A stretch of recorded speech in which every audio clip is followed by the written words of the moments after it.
एक तरफ जहां किसान खाद की एक एक बोरी के लिए लंबी लाइनों में खड़ा रहता है, वहीं दूसरी तरफ खाद की कालाबाजारी और तस्करी का खेल बदस्तूर जारी है।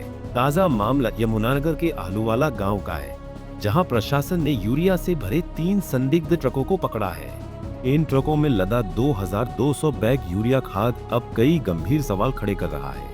आखिर किसकी शय पर चल रहा था ये खेल, और क्यों किसानों का हक फैक्ट्रियों की ओर मोड़ा जा रहा था? इस मामले में सबसे गंभीर आरोप स्थानीय किसानों की तरफ से सामने आया है।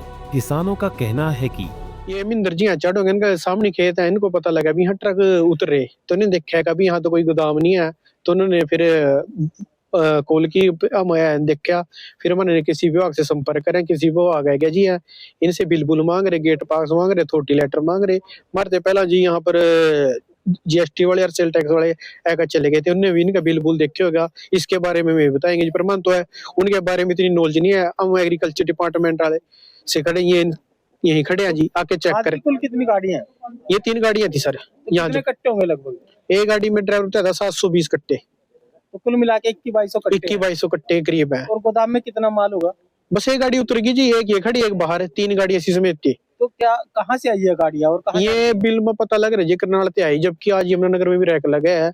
ये तो नहीं बताएंगे भी ये करनाल का डिस्ट्रिक्ट का यूरिया यमुनानगर में आ सकता है कि नहीं आ सकता। तो ये किसका गोदाम है? ये भी पता नहीं कर किसका है, ये खड़े हैं, माल बुलाया जिनको आने लग रहे। तो इस माल की जो है वो क्या इनके बिल्कुल है? बिल करनाल का खैर है जी, में डिपार्टमेंट के उनके पास है, वो बैठे जी एग्रीकल्चर वाले, मैं बताएंगे इसके बारे में। तो क्या ये कृषि योग्य यूरिया? यहाँ जी 46% नाइट्रोजन एग्रीकल्चर यूज है जी। 7 लाख की फैक्ट्री है? 7 लाख की फैक्ट्री है जी, यहाँ पर फैक्ट्रियां बहुत है जी। इन जिम्मेदार को पड़ता है जी 267 ये आलू वाला जी। तो क्या ये जो यूरिया है ये कृषि किसानों की बजाय या फैक्ट्री में जाता है? किसानों को मिलता है जी 267 रुपए का, फैक्ट्री में जाता है जी 1000 रुपए कट्टा। तो आप भी देख लो भी किसानों से बचेगा क्या, इनको फैक्ट्री वाले से बचेगा? ये सारा यहाँ पर इनकी अनलीगल काम हुआ जी, अवैध तरीके खा जा फैक्ट्रियों में। कृषि विभाग के अधिकारी आदित्य डबास ने मामले की गंभीरता को देखते हुए संबंधित ट्रांसपोर्ट कंपनी को नोटिस जारी कर दिया है। विभाग ने साफ निर्देश दिए हैं कि जब तक कंपनी की तरफ से संतोषजनक जवाब नहीं मिलता, तब तक यह यूरिया बाजार में नहीं बेचा जाएगा।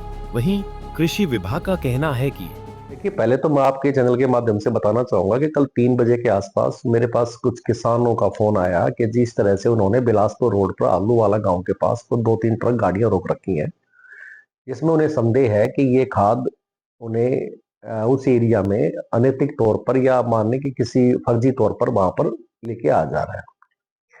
हमने जैसे ही इस बात का पता चला तो मैंने अपने विषय विशेषज्ञ जो हमारे एक इंस्पेक्टर भी हैं, फर्टिलाइजर इंस्पेक्टर और दूसरे क्वालिटी कंट्रोल, दोनों को मौके पर भेजा।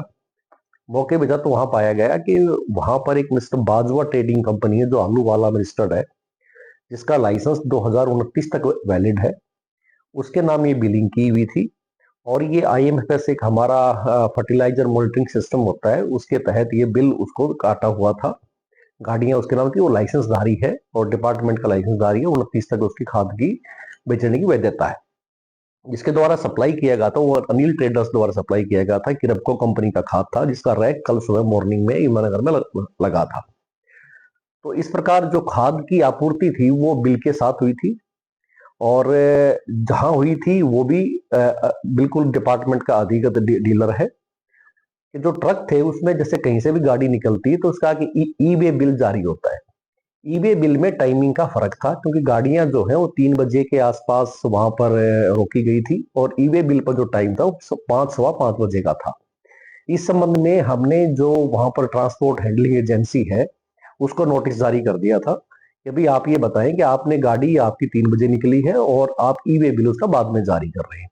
तो ई-वे बिल का एक इशू है। ई-वे बिल के संबंध में हमने संबंधी फर्म को नोटिस जारी कर दिया है और इसके साथ साथ जो बाजवा ट्रेडिंग कंपनी जहां पर ये गया है उसको भी हमने बिक्री पर रोक लगा दी है कि जब तक वो इस बात का प्रमाण नहीं देगा कि उन्होंने ई-वे बिल 2 घंटे बाद का किस लिए इशू किया, तब तक आप इस खाद की बिक्री नहीं करेंगे। तो ये सारा प्रकरण था, दोनों को हमने नोटिस दे दिया, खाद की बिक्री भी बंद कर दी है और उधर से हमने उसको कंपनी को भी लिखा है जिसने जो होलसेलर डीलर है कि भाई आपके ई-वे बिल जो है वो समय के बाद के हैं। तो उनका एक बार जवाब आ जाए, जवाब आने के बाद जीएसटी कंसल्ट करके जो कार्रवाई हुई कार्रवाई की जाए। प्रशासन हर एंगल से इस खाद की पड़ताल कर रहा है। यह मामला सिर्फ यूरिया की तस्करी का नहीं, बल्कि प्रदेश में खाद की किल्लत और किसानों के हक पर पड़ने वाले डाके से जुड़ा है। अब देखना होगा कि इस जांच में कौन से बड़े नाम बेनकाब होते हैं। यमुनानगर से परवेज खान, पंजाब केसरी टीवी। हमसे जुड़े रहने के लिए हमारे YouTube चैनल को सब्सक्राइब करें और नई वीडियो की नोटिफिकेशन के लिए बेल आइकॉन को दबाएं। अगर आप ये वीडियो Facebook पर देख रहे हैं तो लाइक जरूर करें और ज्यादा से ज्यादा शेयर करें। धन्यवाद।